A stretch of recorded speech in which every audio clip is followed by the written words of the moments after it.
We'll wait for a couple of minutes and then get started. Sure, Mataji.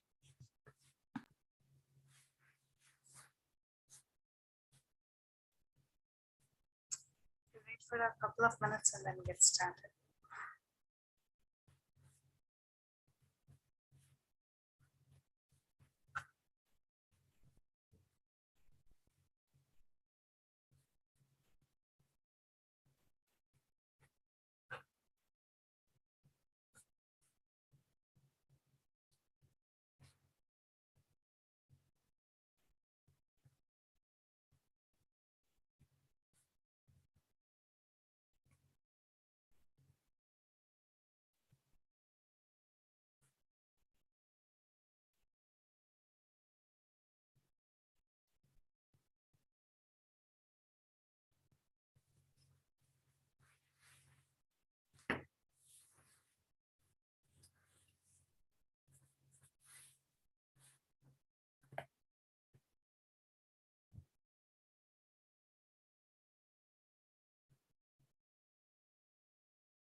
Mataji, just wanted to mention in case there is any outage or disturbance from here. There is a slight tornado warning over here and storm, so just wanted you to be aware. Sure, Mataji. Keep that in mind. Okay, thank you. Okay, let me start the recording. Hare Krishna. I welcome everyone to Bhakti Sangha Japa conference call. Thank you all so much for joining us today. And thanks for your consistent attendance in this Nectar of Instruction series. Upadeshamrita is a very, very important book for all of us that was written by Srila Rupa Goswami.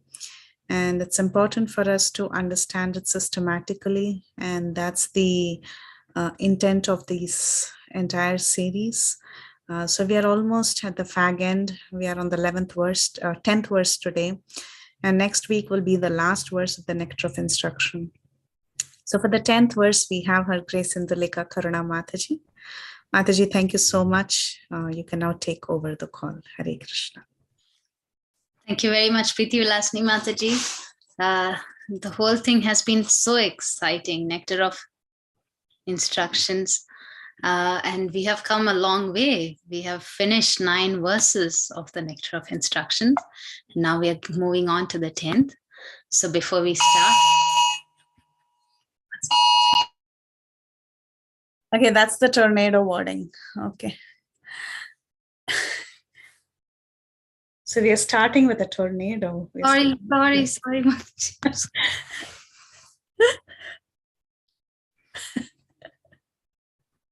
That's a good start, Mataji. It's a good, powerful start. Take over. We'll start with the prayers.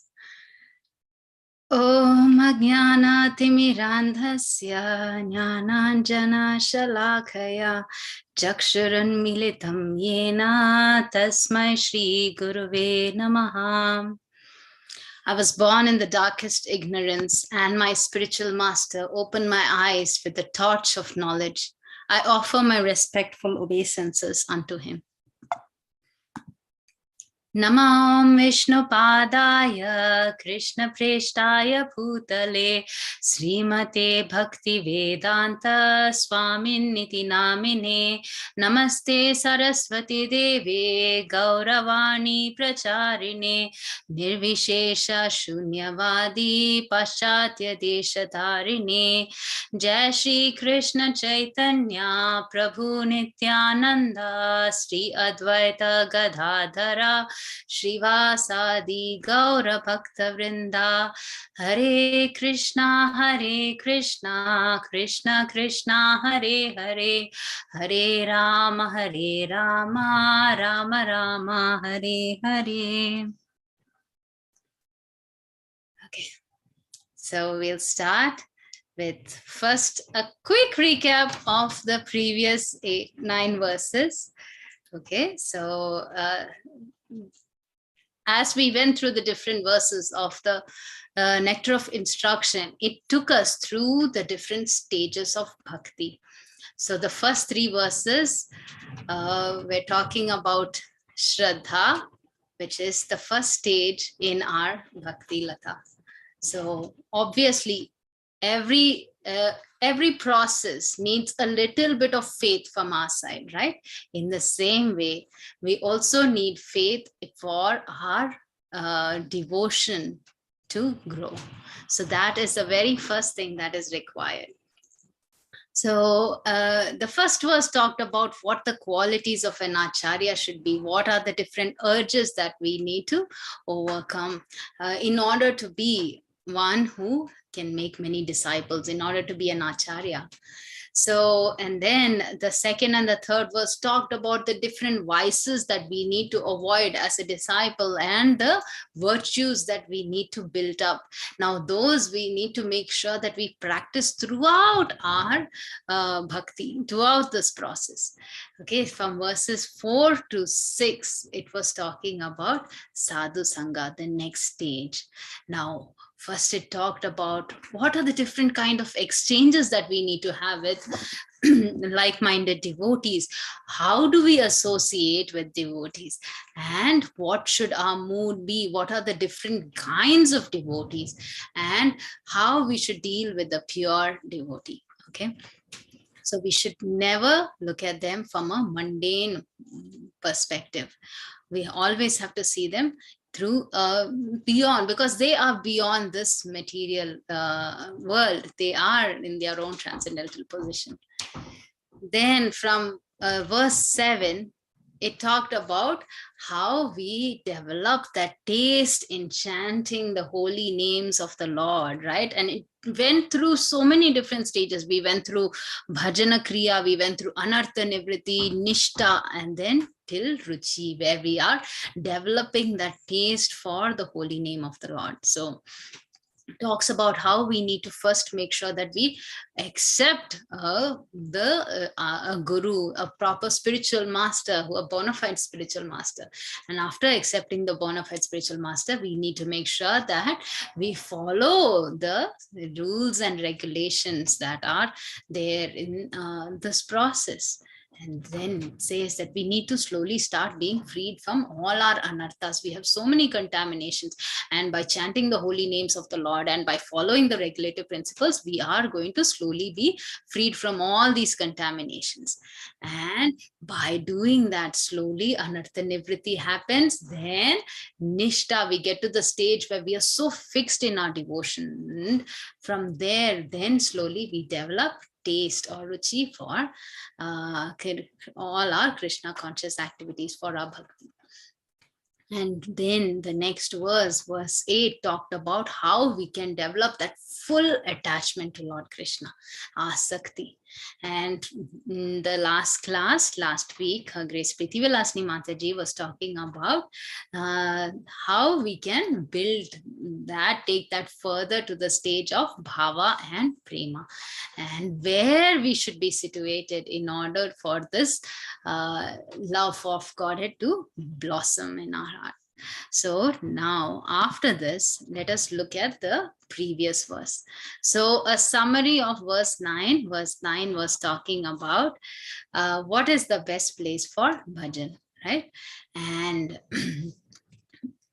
Srila Rupa Goswami, he says that, of course, the spiritual world is way better than anything else in this material world, right? He talks about how it is glorious, but he says that more superior than even this spiritual world or the Vaikuntha planets is this particular place in the material world that is known as Mathura Mandal or Mathura Puri. So why he's saying Mathura Puri is more superior than the spiritual world? He says why? That is because Lord Krishna personally appears there, and he appears there out of his great compassion. He's showing great mercy to all of the beings that are here. And after that, he says that, oh, but more superior than Mathura is the forest of Vrindavan. So the forest of Vrindavan is the place where, although Krishna appeared in Mathura, he then has to leave for Vrindavan, and all of his childhood pastimes happens in Vrindavan. So Krishna performed his many pastimes through the forests of Vrindavan, but specifically his rasa pastimes were also performed there. Now he says that greater than the forest of Vrindavan is Govardhan Hill. Why? Because Krishna personally lifted Govardhan on his fingertip, and he performed so many loving pastimes with all of his devotees there.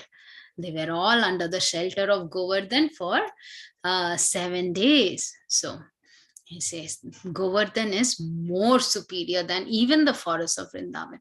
But even greater than the Govardhan hill is Sri Radha Kund. Why? Because that is where love of Lord Krishna overflows, right? This kunda, it belongs to her, Srimati Radharani, and Lord Krishna's. That is why it is most favorite most favorite to Krishna, because all of their loving pastimes happen in Radha Kund, and that is why Radha Kund is the best place for us to perform our bhajan. So in general, advanced devotees would reside at Radha Kund. So that is a small summary of verse 9. Now we'll move on to today's verse. Okay, today's verse talks about Lord Krishna's dearest devotee. Who is Lord Krishna's dearest devotee? We all would know. It is Radha Rani. Okay. So we'll start with the verse, and hopefully someone will be there to read the translation. Okay. So let's go. This is verse 10 of Nectar of Instruction.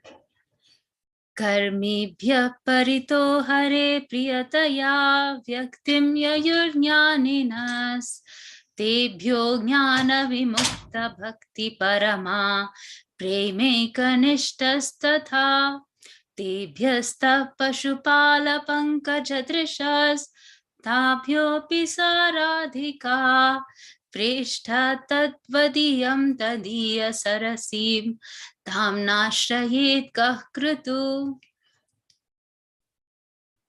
Okay, is anyone ready to read this long translation? We'll go. Shall I read, Mataji? Hare Krishna. Hare Krishna, Prabhuji, please go ahead.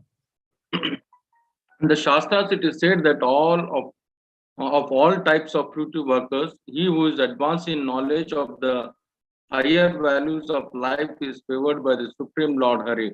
Out of many such people who are advanced in knowledge, Jnanis, one who is practically liberated by virtue of his knowledge may take to devotional service. He is superior to the others. However, one who has actually attained prema, pure love of Krishna, is superior to him. The gopis are exalted above all the advanced devotees because they are always totally dependent upon Sri Krishna, the transcendental cowherd boy. Among the gopis, Srimati Radharani is the most dear to Krishna. Her Kunda lake is as profoundly dear to Lord Krishna as this most beloved of the gopis, who then will not reside at Radha Kunda and in a spiritual body surcharged with the ecstatic devotional feelings, Prakrita Bhava, rendered loving service to the divine couple Shri Shri Radha Govinda, who perform their Ashtakalya Leela.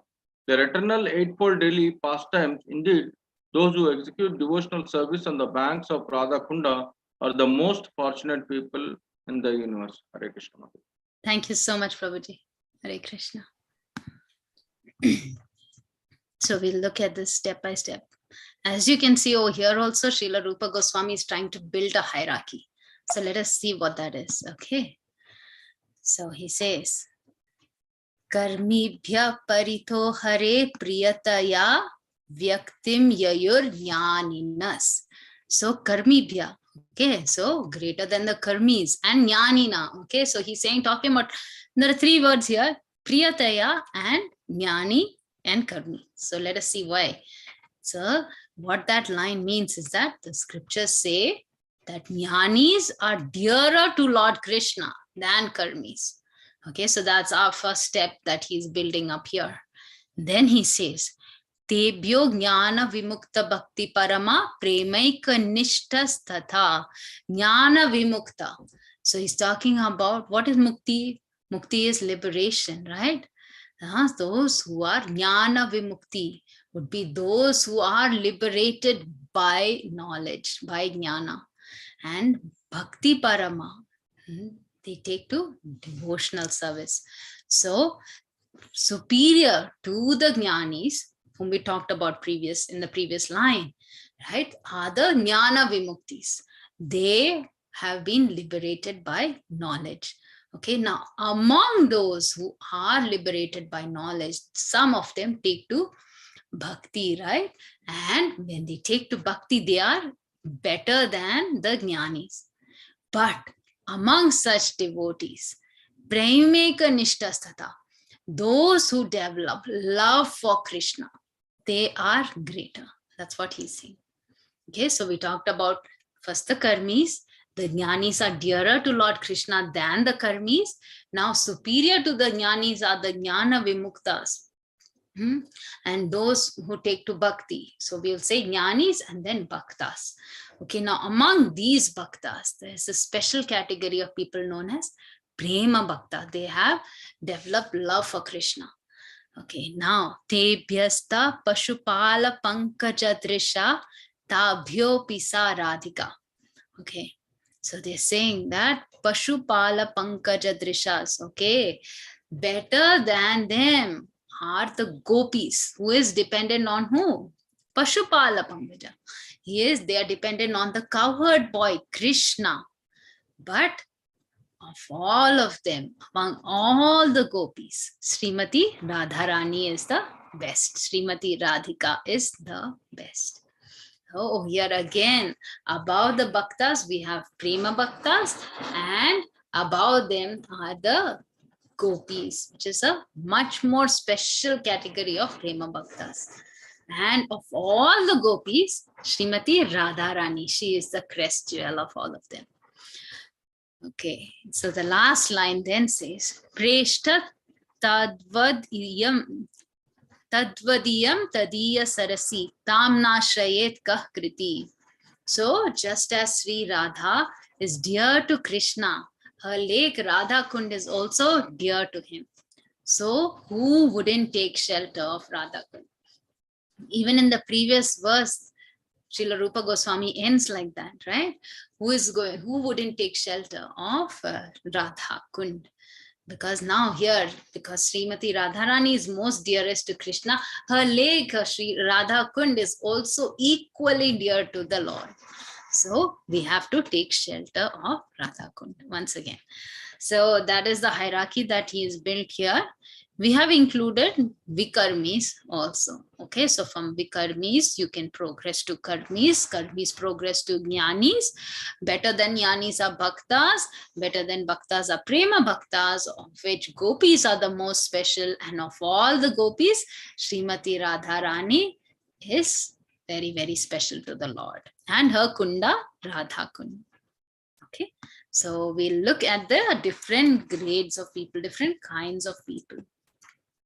So the first are the vikarmis. Okay, so Srila Rupa Goswami, he has built the hierarchy. So why do we have all these grades of people? Who are these people in general, right?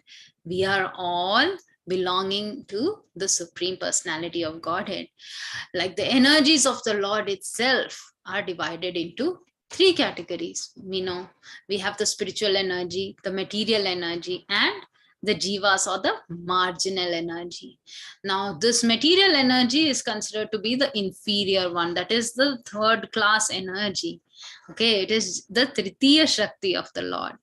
But what happens, the jivas, or the living beings who come in contact with this material energy. They are the marginal potency, but because they come in contact with this material energy in today's world, they get so attracted to it and they are so attached to it that they continue to engage in so many fruitive activities. They keep thinking that, oh, I am going to gain so much happiness from this activity, right?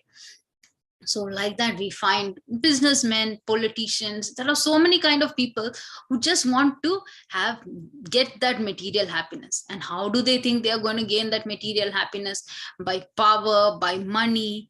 And what do they not consider? They forget to consider how they are making that money. So they don't check to see if this is through some pious means, if it is through impious means, am I doing something right or wrong? Right? So these are the karmis in general. And of course, the first category of karmis would be the vikarmis, right? Vikarmis, they are completely materialistic and they just act for their sense gratification.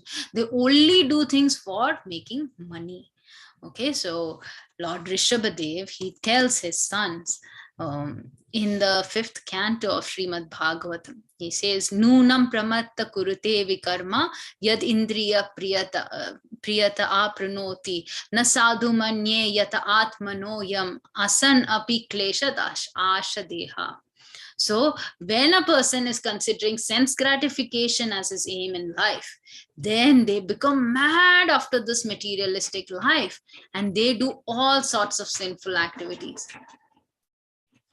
And they don't know that due to all their past misdeeds, we have received this body. Okay, because of whatever we have done in the past, that's why we have received this body. This is temporary, but this is the cause of all our misery. I'm not sure if you can still hear me. I hope I'm still audible. Yes, Mataji. Thank you so much, Mataji. Okay, so although the living entities, they should not have taken a material body, we have been given this because we want to gratify our senses more and more. So they have given us the Lord has given us an appropriate body so that we can continue with that process. Okay, but Rishabdev is saying, I think it not befitting an intelligent man to involve himself again in the activities of sense gratification, by which he perpetually gets material bodies one after another. So he is asking us to stop this mad cycle of just being so materialistic and constantly thinking of our own sense gratification.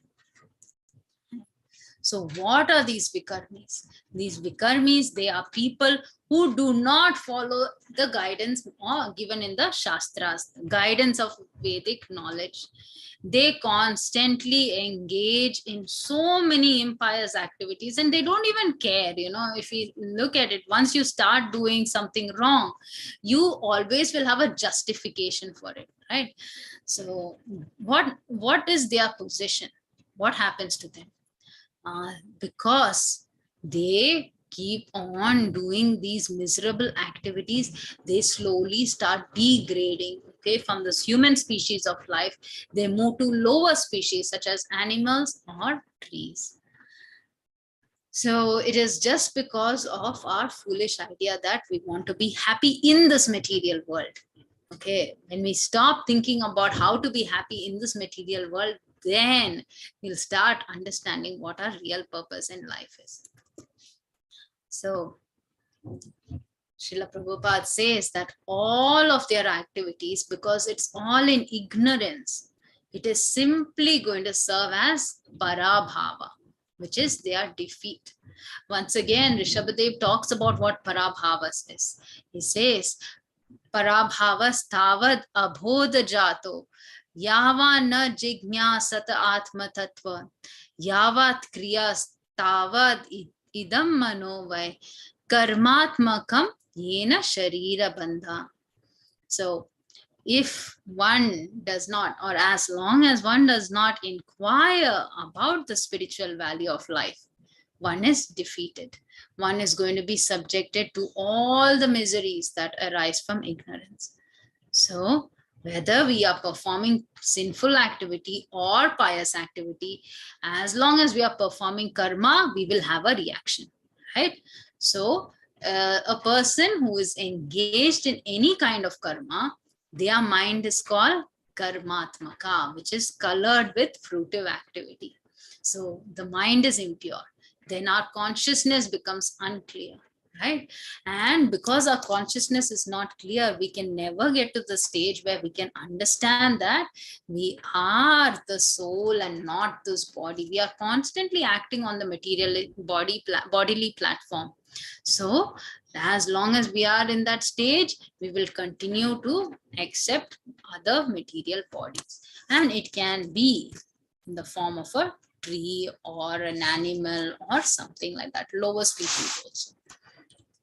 So from the vikarmis, we move on to the karmis, right? So the karmis are people who desire some material profits, okay?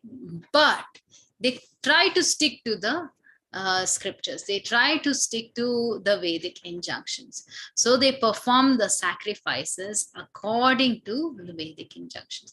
And what happens because of that? Because of their pious activity, because of them performing all these sacrifices, they will constantly keep on gaining pious credits. And as long as you gain pious credits, you can, as we leave this body, we can attain to the heavenly planets in this material world itself, or we can go to the moon planet. And there we'll enjoy for thousands of years. But what happens? This is short-lived, right? It is only temporary. After a certain period of time, after thousands of years, we will have to return, because once all the pious credits are exhausted, then we will have to come down to earth, right? So when we are going to the higher planets, we exhaust our pious credits. When we go to the lower planets, we exhaust all our impious, all the bad credits that we have accrued.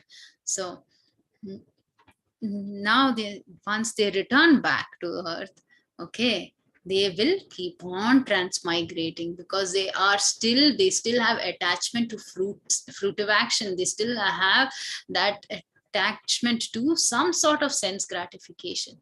So because of that, they keep on transmigrating from one body to another.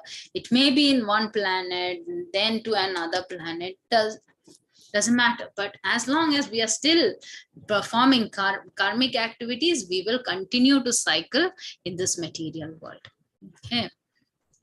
So Krishna says in the Bhagavad Gita, Tetam bhuktva swargalokam vishalam shine punye martya lokam vishanti evam trayi dharma mana anuprapanna gata gatam kama labhante. So when they have thus enjoyed vast heavenly sense pleasures and the result of pious activity is exhausted, then what happens? These people, they return back to the material world. They return to the mortal planet. And those seeking enjoyment, sense enjoyment, by adhering to the principles of the three Vedas, they can only achieve repeated birth and death. Okay. So among the karmis, there are people who are established in sattva guna. They perform all kinds of virtuous activities. Okay. So they are known as the sat karmis. Now, this is because, okay, they engage in so many pious activities, because they have because they have engaged in so many pious activities in this life or in the next life, they start becoming very heavily attracted to performing all different kinds of sacrifices that are mentioned in the Vedas. Okay, that would be the attraction. That is so based on that, because of the strength of that, they start being elevated to higher planets. So the Sat Karmis are the ones who keep on moving up into the higher planets. They exhaust their pious credits, they come down, but because they are still attracted to performing sacrifices, they will continue to do that. Okay, but what is the purpose of the human life? Our human life is meant to get out of this threefold material miseries, right? We are meant, the human body has been given to us so that we can understand who we are. We have an intelligence. We can understand the soul. We have to understand Atma Tattva, that I am the soul. I am not this body. So where that, at that stage, one comes to the level of being a jnani. When one moves from this state where they are acting in ignorance, right? And the jnanis are knowledgeable people. They understand what the higher values of life is, and they understand what the, that there is no use in performing fruitive activities. And such a person, he may be one among many thousands and millions of ignorant people who are simply wasting their time. One of them come to the platform of knowledge, and that is a jnani. So the jnani, he is liberated from the ignorance of of that karmis are subject to, and they are liberated from the three modes of nature.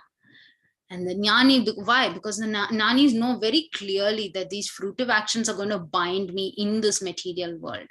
And I will have to keep on taking one body after another. And so they refrain from their blind activities of sense enjoyment that ignorant karmis do. And Krishna says, no matter, you're a karmi, you're a jnani, it doesn't matter. I will reciprocate. So Krishna says in the Bhagavad Gita, Ye yathamam prapadyante tam stathaiva bhajamyaham mama vartamano vartante manushya partha sarvasha. So as all surrender unto me, I will reward them accordingly.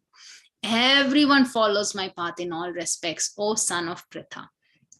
So when the karmi thinks that, oh, okay, I'm doing this sacrifice that's mentioned in the Vedas and that is the highest, they get Krishna rewards them in a way that is most pleasing to them too. And for the jnanis would think, oh, okay, probably impersonal liberation is best, or dhyana yoga, meditating on the Paramatma feature of the Lord is the best. Krishna says, okay, I will accept that also. And as we are surrendering to the Lord, he is going to give us the appropriate reward. So from the jnanis, then we move on to the next class of people who are the bhaktas. Okay, a jnani's knowledge is impure and they are still in avidya to a certain extent. We said that they are free, they are liberated from the ignorance of the karmis, but there is still some ignorance in them. Okay, and why? How do we get rid of that ignorance? That ignorance can be completely eliminated when they get to the stage of devotional service, when a jnani gets to the stage of being a bhakta. At that stage, when they surrender to the lotus feet of the Supreme Lord Krishna and they start worshipping him, then the jnani starts making such rapid progress because he's already got that knowledge. Now he has got an attachment to the Supreme Lord. He has surrendered to the Supreme Lord. And then the person is described as a jnana vimukta bhakti parama. Okay, Krishna says again, Bahunam janmanam ante jnanavan ma prapadyate vasudeva sarvamiti sa mahatma sudurlabha. After many births and deaths, he who is actually in knowledge, he will surrender unto me, knowing me to be the cause of all causes and all that is. And he says, Sa mahatma sudurlabha, such a great soul is very rare. Okay, so we are all very fortunate to somehow have received the mercy of the Supreme Lord and his great devotees. And that's why we are here, because we are all trying to follow the path of bhakti. We are trying to follow the path of devotional service. And how are we performing this devotional service? We are performing this devotional service by following the the regulative principles, the 4 regulative principles, right? We are performing Vaidhi Sadhana Bhakti. Now, is Vaidhi Sadhana Bhakti sufficient for us, right? Okay, in this verse, Srila Rupa Goswami is talking about the devotees. He says, being a bhakta is not enough. We have to move on. We have to become a prema bhakta. So let us see what happens there. Okay, as long as we are in this Vaidhi Bhakti, we cannot get to the stage of Vraja Bhakti. We cannot get Vraja Bhakti, right? What is Vraja Bhakti? Vraja Bhakti is following the residents of Vrindavan. Only when we follow the path of the residents of Vrindavan, then only can we go back to Goloka. Okay, so we have to start getting on this path. How do we get on the path of Prema Bhakti or Raga Bhakti? By following the footsteps of some Ragatmika Bhaktas, okay? But it has to be under the guidance of a bona fide spiritual master. We have to absolutely consult with our spiritual master and then see how we can follow the path of the great Ragatmika devotees, right? Otherwise, what happens is we will end up concocting our own process and we will think, oh, okay, whatever we are doing is right. No, we always need to have the check and balance system. Like we always say, we need to have the Guru, whatever we are doing needs to be in compliance with Guru, Sadhu, and Shastra. So we need to have that check and balance system. So this Prema Bhakti is what Sriman Mahaprabhu came to give us. Okay, he appeared in the age of Kali, and by his causeless mercy, he is offering the most highest form of loving devotional service to the Lord. He's showing us the conjugal mellows of loving devotion to the Lord. Okay.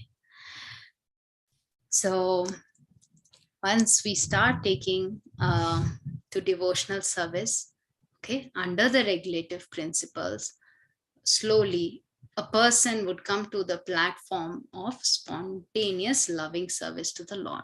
Okay, and we can follow this process by following the footsteps of very great devotees like Narada Muni, Sanaka, Sananta, Sanatana, all of them. Okay, and the Supreme Personality, Lord Krishna, he recognizes a Prema Bhakta to be superior to even a regular Bhakta. And one who can establish themselves in this position is in a very exalted stage. Okay, so in Chaitanya Charitamrita, Lord Chaitanya Mahaprabhu, he tells us why, okay, this is why the bhakti is not good enough. He says, Sakala jagate more kare vidhi bhakti vraja bhava paye nahi shakti. Everywhere in the world, people worship me according to scriptural injunctions. But he says, simply by following such regulative principles, one cannot attain the loving sentiments of the devotees in Brajabhumi. Being Gaudiya Vaishnavas, our goal is to attain this level where we have pure Krishna Prema, where we are doing everything just for the pleasure of the Supreme Lord Krishna. Okay, and Chaitanya Mahaprabhu says that knowing my opulence, the whole world looks at me with awe and veneration. But devotion made feeble by such reverence does not attract me, he says.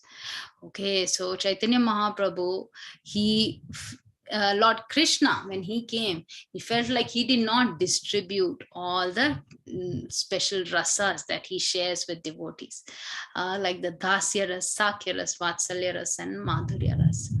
Okay, we may understand how to serve the Lord, what is the signs of the Supreme Lord from the Vedic literatures. And by doing that, we can slowly become a devotee of the Lord and we can worship him, okay, in accordance with whatever the scriptures are providing. By following the 4 regulative principles, we can serve the Lord.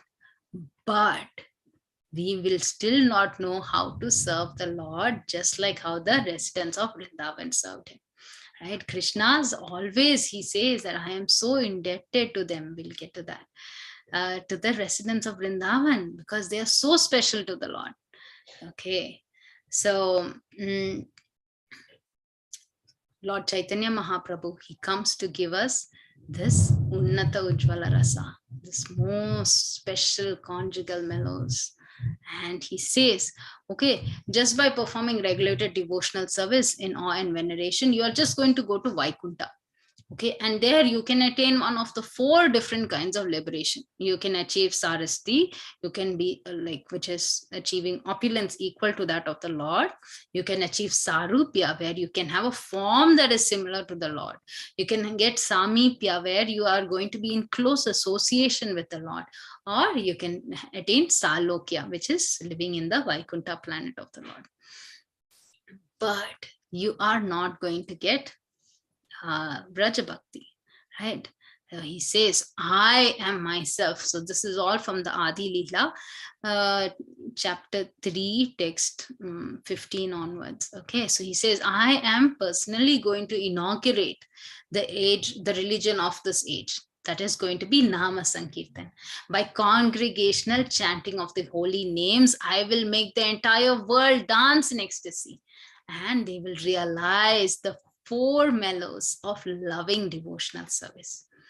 Okay, and finally he says that I will accept the role of a devotee and I'll teach devotional service by practicing it myself. So this is what Lord Chaitanya Mahaprabhu has come to give us, this very, very special rasa. He's so compassionate, so merciful, that he has come to personally teach us how to go back home, how to go to Krishna. Okay, so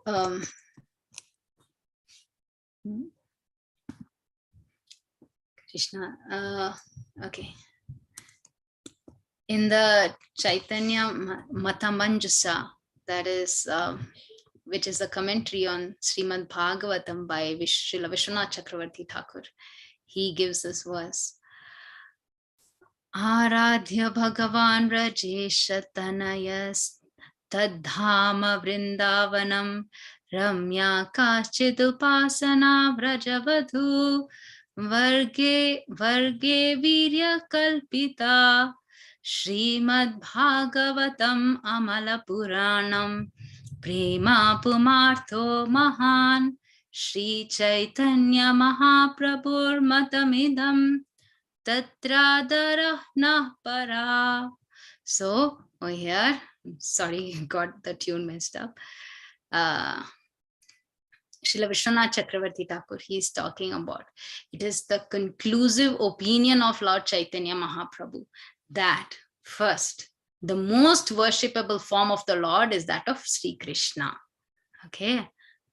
Aradhya Bhagavan Brajesha Tanya, he is the son of Nanda Maharaj. And the Dhama Vrindavanam, the second most important thing is Vrindavan Dham is the topmost worshipable abode. And then he says that Ramya Kaschit Upasana Vrajavadhu, right? He's saying the highest and the most pleasing type of worship of Krishna is done by the Vraja Gopis. And then he says Srimad Bhagavatam Amala Puranam. And Srimad Bhagavatam, that's the 4th part.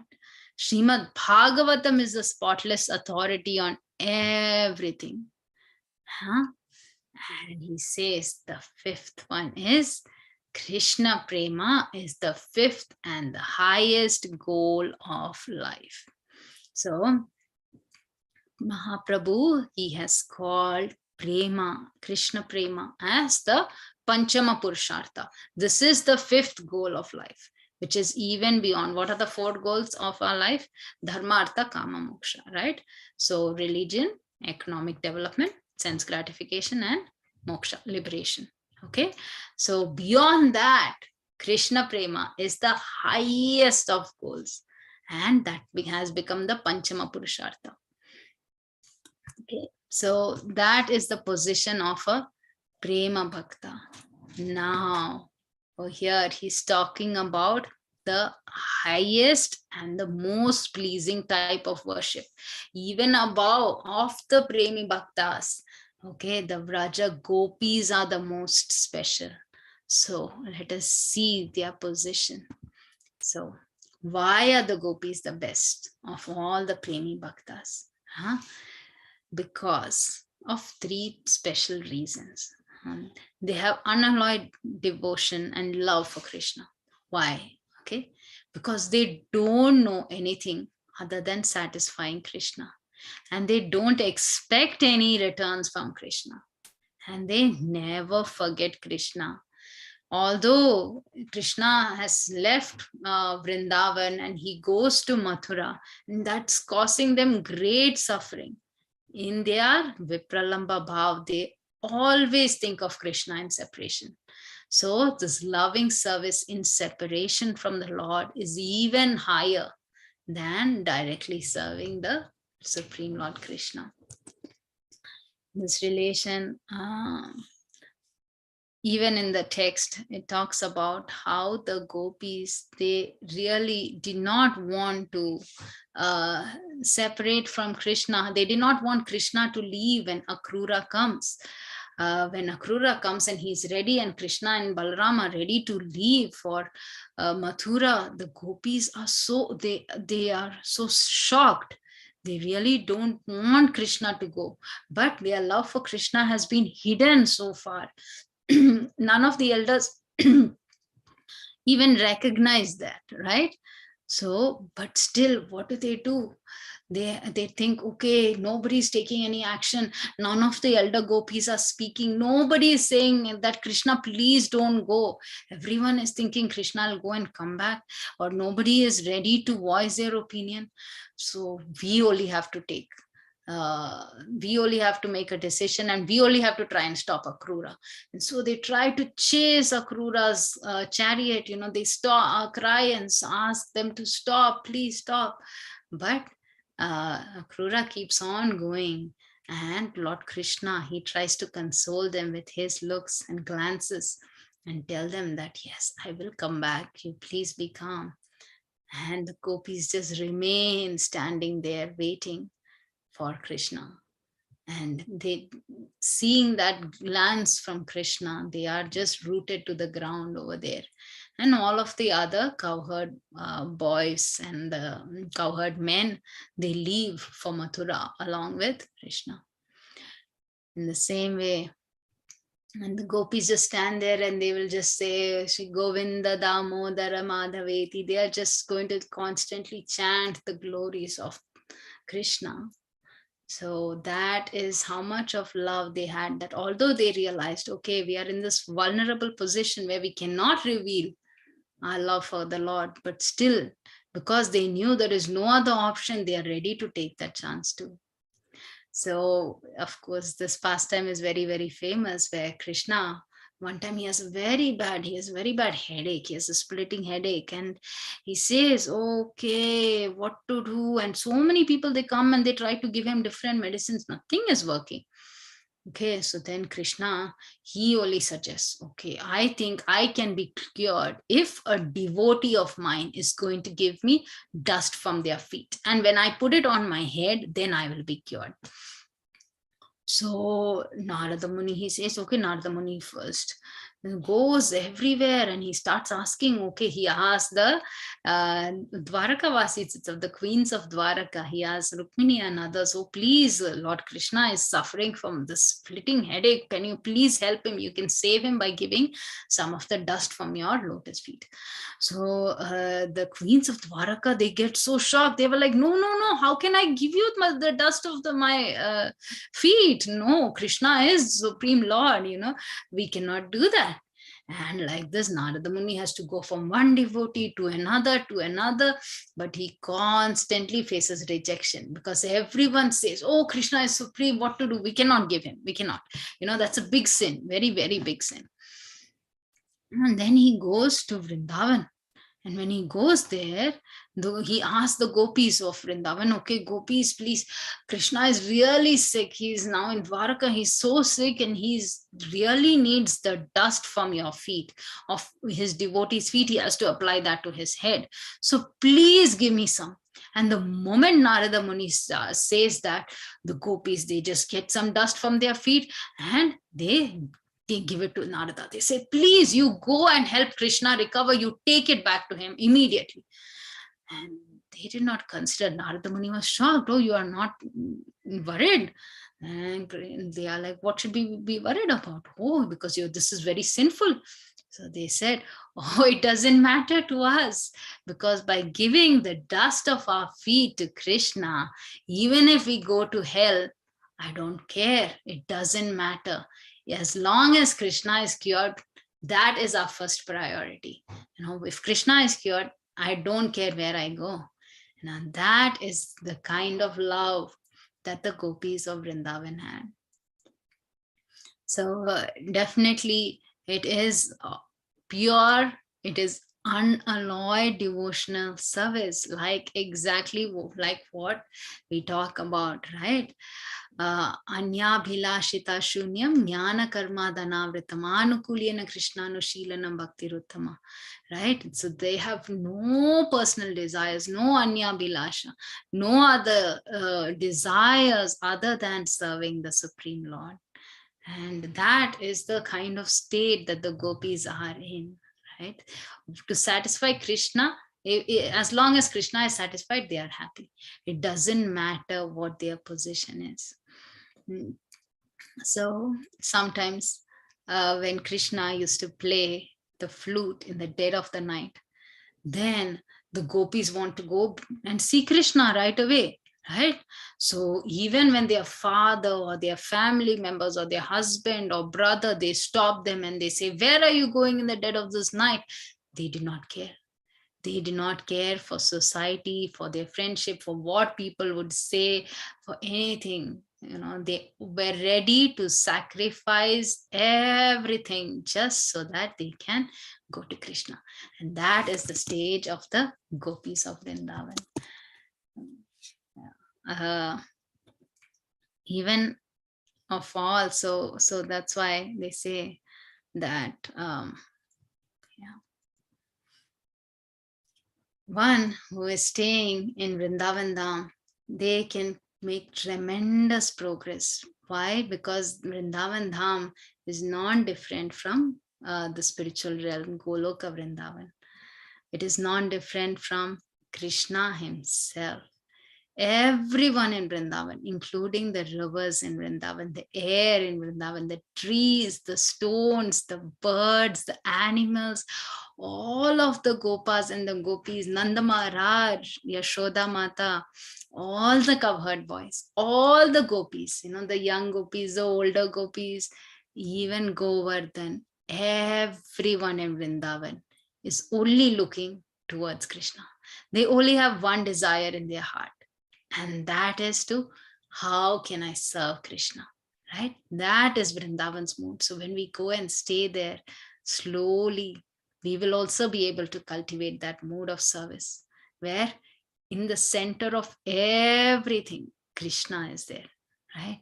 Of all our activities. Right now, we are in the stage where, okay, I love Krishna, I want to serve Krishna, but I also have so many material things to do.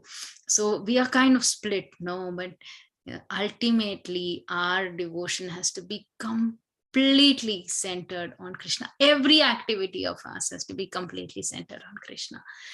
All our thoughts have to be only around Krishna and how we can serve him.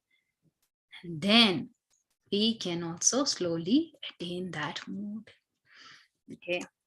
In Srimad Bhagavatam, Krishna will say, when he meets the gopis in Kurukshetra and Srimati Radharani in Kurukshetra, that time he says that I am not able to repay my debt for your spotless service. Even within a lifetime of Brahma, I cannot repay your debt. So he says that your connection with me is way beyond that. You have worshipped me. You have cut off all your domestic ties that is so difficult to break. So please let your own glorious deeds be your compensation, he says. Okay. He says, my dear, before that, he actually says that, my dear girls, understanding that for my sake, you rejected everything. You rejected all the people's worldly opinions. So you rejected the authority of the Vedas also. You rejected your relatives, everything, whatever you did, I acted as I did, only so that I could increase the attachment of yours, right? You have so much attachment to me. Whatever I did only so that you can increase that attachment. Because Krishna separated from them. He was gone. He never came back for so many years. And he says that even when I removed myself from your sight by disappearing, Krishna is saying that I never stopped loving you. Therefore, my beloved gopis, don't harbor any ill feelings towards me. And gopis became eternally glorious because of their behavior towards the Lord. In the Lord's absence also, they were constantly absorbed in thoughts of the Lord, right? And they were constantly thinking of the Lord, how they could serve, what is the Lord doing, and constantly in tears of separation. And that is the perfection of Krishna and his loving devotees. So now, of all these gopis, there is one who is most dear to Krishna and the most special. And of course, that is Srimati Radharani. She is the highest of all the gopis. And nobody can excel Srimati Radharani in her service to Krishna. So even Krishna could not understand how Srimati Radharani could be so selfless, how she could maintain this position. And so in order to understand her mood better and what her feeling was, Lord Krishna himself appeared as Chaitanya Mahaprabhu in order to understand her. And won't go much more deeper than that. Yeah. So Lord Chaitanya Mahaprabhu thought that, Krishna thought that in order to understand what Radharani's mood is, what she feels like, it is best if I take on and I try to become Radharani to understand. And Radharani's most favorite kunda is the Radha Kund. This is the most exalted place, like what Mataji was saying in last class in the 9th verse. Of all the places, even beyond the spiritual world, beyond the forests of Vrindavan, beyond Govardhan Hill, the most exalted is Radha Kunda. And this is the most dear to Lord Krishna, just as Srimati Radharani. And we already looked at this verse last class, but we'll look at it again. Yatha Radha Priya Vishnostasya Kundam Priyam Tatha Sarva Gopishu Saiveka Vishnur Atyanta Vallabha. So just as Srimati Radharani is dear to the Supreme Lord Krishna, so her bathing place, Radha Kund, is equally dear to Krishna. Among all the gopis, she alone stands supreme as the Lord's most beloved. So everyone, Mataji had explained this verse last time, anyone interested in executing Krishna consciousness should take shelter of Radha Kund. We should execute our bhakti there throughout our lives. Now, of course, we are not in that advanced stage where last time Mataji has mentioned that we should be in the advanced devotees go and reside at the bank of Radha Kund. But obviously, we should take shelter of Radha Kund in our hearts at least, right? So one who takes shelter of Radha Kund after giving up their body, they go back to Godhead and they serve Srimati Radharani in the way that they contemplated throughout this life on the banks of Radha Kund. Why? Because one slowly starts seeing they are Siddha Deha while they are meditating in Radha Kund while they are performing their bhajan in Radha Kund. So we'll see who the best devotee is, right? So the sadhaka, who is the best devotee? We would have understood that by now. The one who performs bhakti while residing on the banks of Radha Kund is the most dearest to Lord Krishna. They are the most fortunate person in this universe, as that is the highest perfection of devotional service. Okay, a pure devotee in their spiritual body, they start performing loving service to Sri Sri Radha Govinda. And Sri Sri Radha Govinda, as was explained in the translation initially, that they are there, they constantly perform the Ashtakaliya Leela, and the pure devotee in their Siddha Deha, they are able to perform their loving pastimes, serve the Supreme Lord, the divine couple. And the sadhakas who perform smarana, they meditate on those pastimes. Okay, so with this, we will conclude this hierarchy of the most dearest to Lord Krishna. So let us quickly look at a summary. I think I have put everything here. There are the vikarmis who act without Vedic knowledge. They are not appreciated by saintly people, and because of their different activities that they perform, they take birth, they have to constantly be born in either lower forms of life.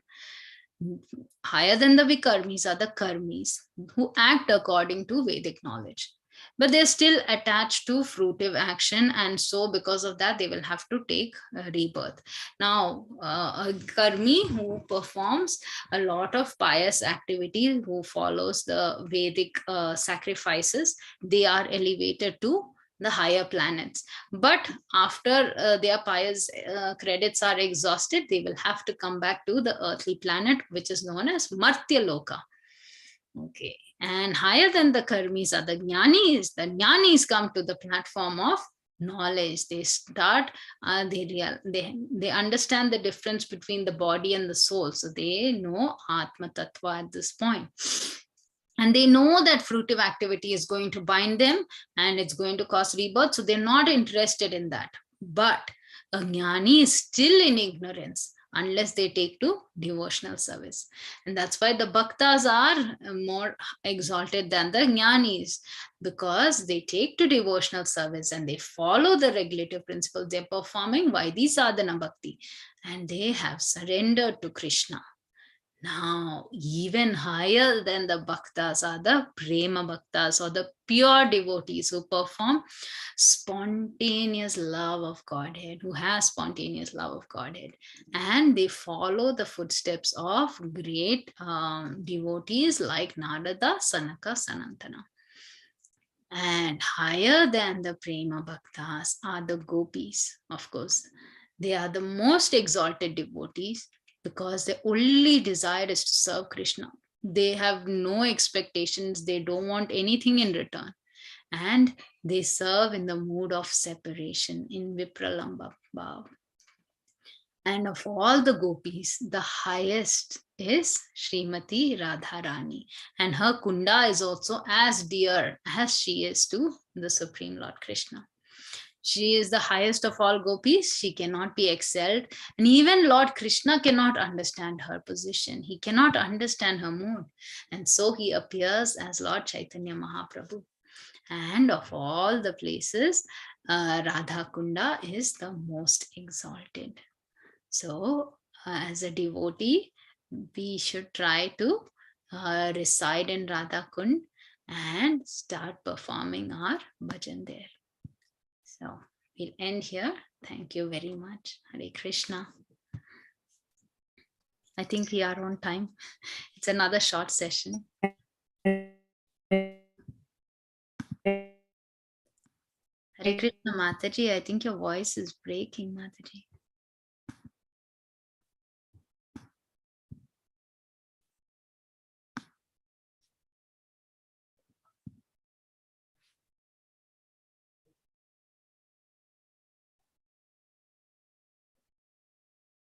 Okay, dear devotees, if you have any questions, any realizations, anything you would like to share, you can please go ahead. Otherwise, we can end the call here. Hare Krishna, Prabhuji, Dandvat Pranam. Hare Krishna, Mataji. It was a very exuberant session, very good, Mataji. Lot of messages. I have a question, Mataji. Like in one of the slide, you said Krishna Prema is the topmost and it is the fifth stage. My question is, if it is topmost, it should be first, na Mataji. Why it is fifth? That is the question. Okay, so Dharma, Artha, Kama, Moksha are the 4 religious principles that we need to follow, right? So of all these 4, even higher than these 4 is Krishna Prema. That's what Chaitanya Mahaprabhu says. Okay, ma'am. Yeah. Once we'll go back to that slide. Here.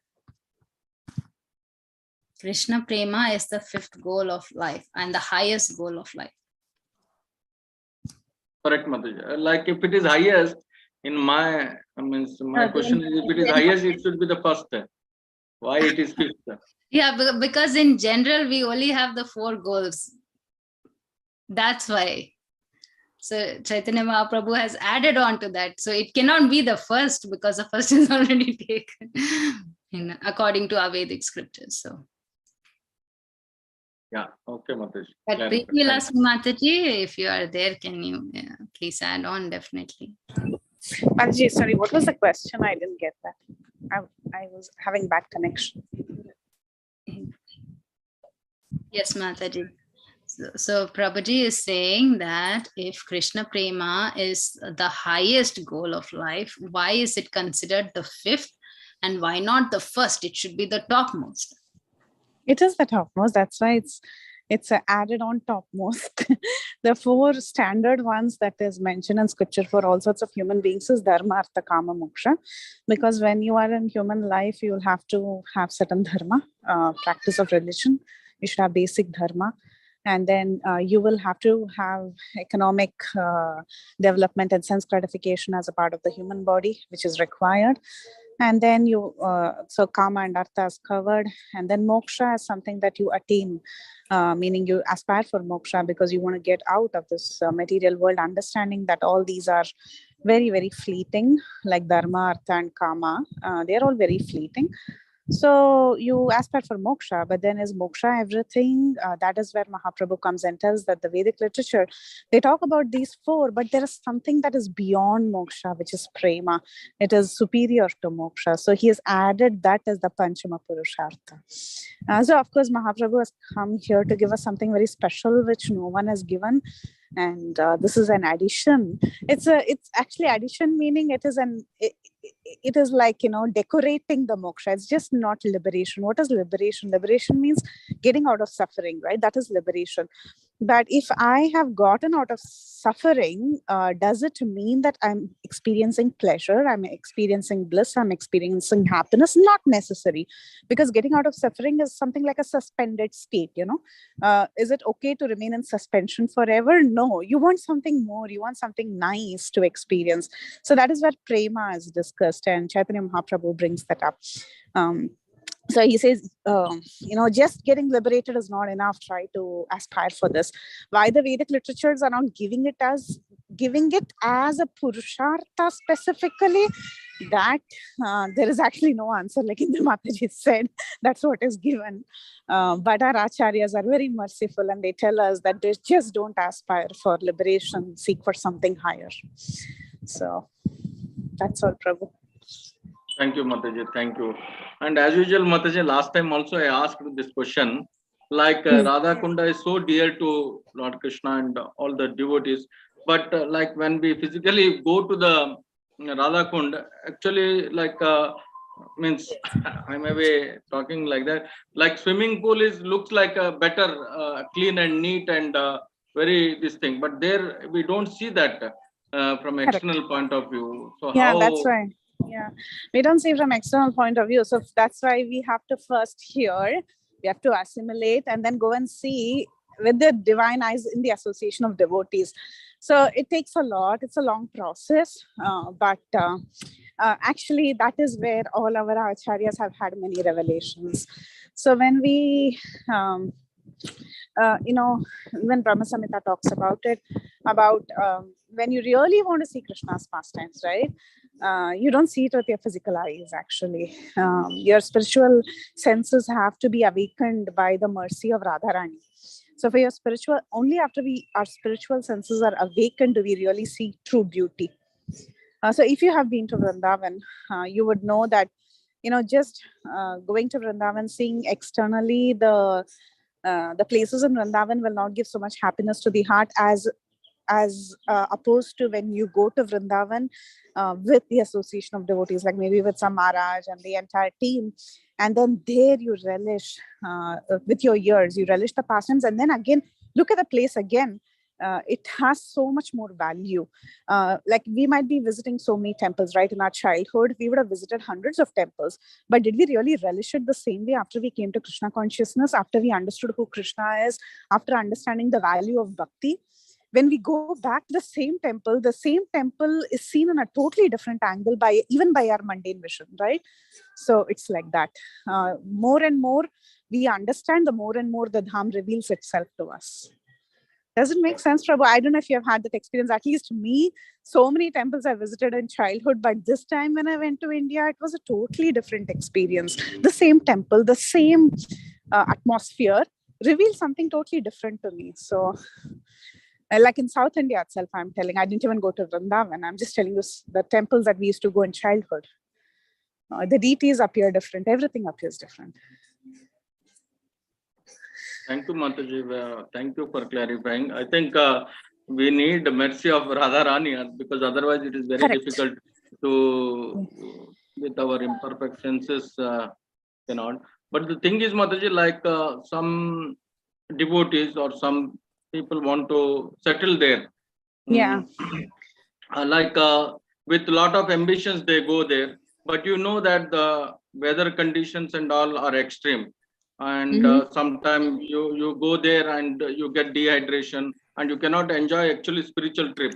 And these are the practical aspects. Like one of my friend's son, he want to admit him to Vrindavan Institute, and he has admitted, but somehow he could not able to balance. His health got sick, he got some malaria or something, and then he could not continue. So can we think that it is Radharani's mercy is not there, or how we can take that one? No, it's not like that. Maybe we can try at a different time. See, even to enter the Dham, we need some qualification, meaning, of course, we need mercy, we need qualification. And when we enter the Dham, I mean, we should not say everything like, oh, Radharani didn't give mercy, that's why I came out. It's not like that. Then we'll start seeing the process of bhakti in a very negative way, actually, because our situation is not directly proportional to our bhakti. It's kind of very subtle. So I mean, if we have an ambition beyond our capability, it's not good to exercise that ambition. Okay, like for example, if we are not steady enough, why would you start chanting 64 rounds, right?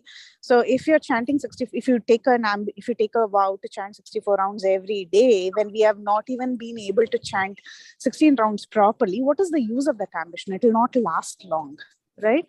So we have to really assess ourselves before we aspire for an ambition. What is practical and what is not? Is it okay with our family situation? Is it okay with our health situation? Then we go for it. So we can't really equate it to Radharani's mercy that way, because Radharani is always merciful. Yes, we need mercy of Radharani for the Dham to be revealed. That is true. But and also to enter the Dham, yes. But our own shortcomings, we cannot equate it to her mercy or something like that. We have to assess our own situation. We have to be practical. Like Prabhupada always says, right? Like time, place, circumstance. We have to choose accordingly. We have to choose wisely before we take a decision. So I think that would be the thing. I mean, it's beautiful to go to Vrindavan Institute, but then the situation was not good for that child. Maybe he was not in good health, or he cannot tolerate so much physical, pressure. So it's okay. Let him come back and let him be with his parents. That is always better. And then eventually, when he has the maturity and the physical capability. Oh, Krishna. I think Mataji got disconnected. Mataji's phone might have died out.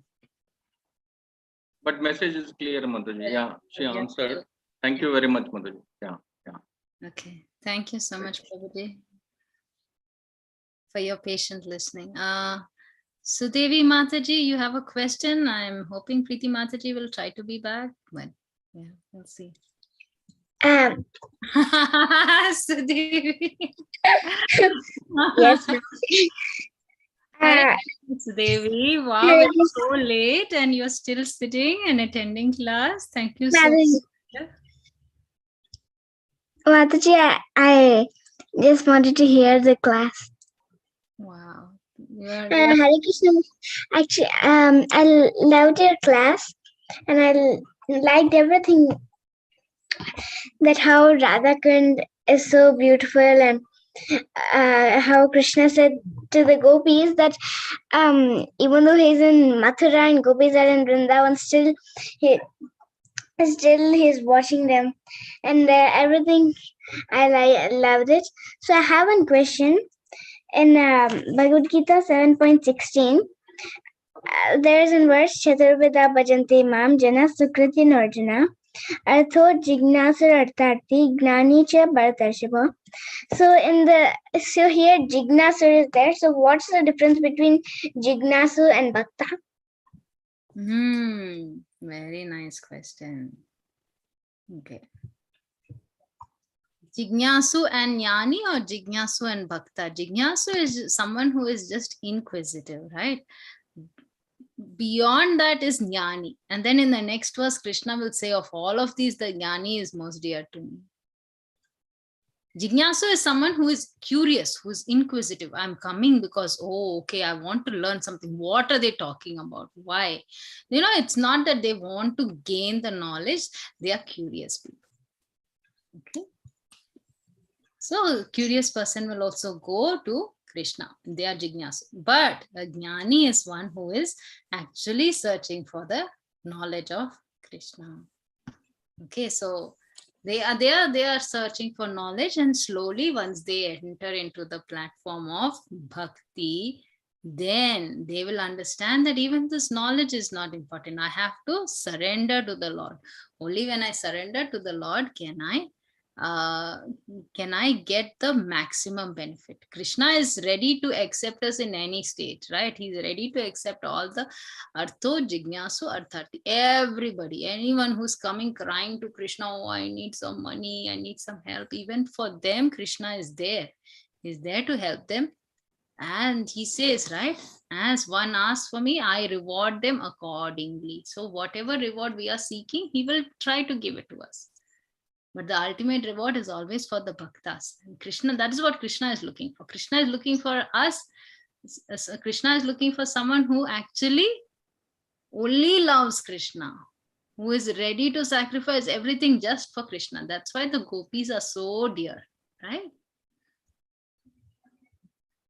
Okay, Mataji, thank you. Thank you so much, my dear. Thank you so much, Devi. Hare Krishna. Okay, I think we will end the call here. Thank you, dear devotees, for joining. Vancha kalpatarubhyascha kripa sindhubhyeva cha patitanam pavanebhyo vaishnavebhyo namo namaha. Devotee Vaishnav Vrinda ki jai, Jai. ki jai, Jai. all the assembled devotees ki jai, Srila Swami ki jai, Instruction ki jai. Hare Krishna. Thank you, Mataji. Hare Krishna. Hare Krishna. Thank you, Mataji. Thanks for joining. Hare Krishna. We'll end the meeting here. Thank you, Mataji. Hare Krishna. Hare Krishna.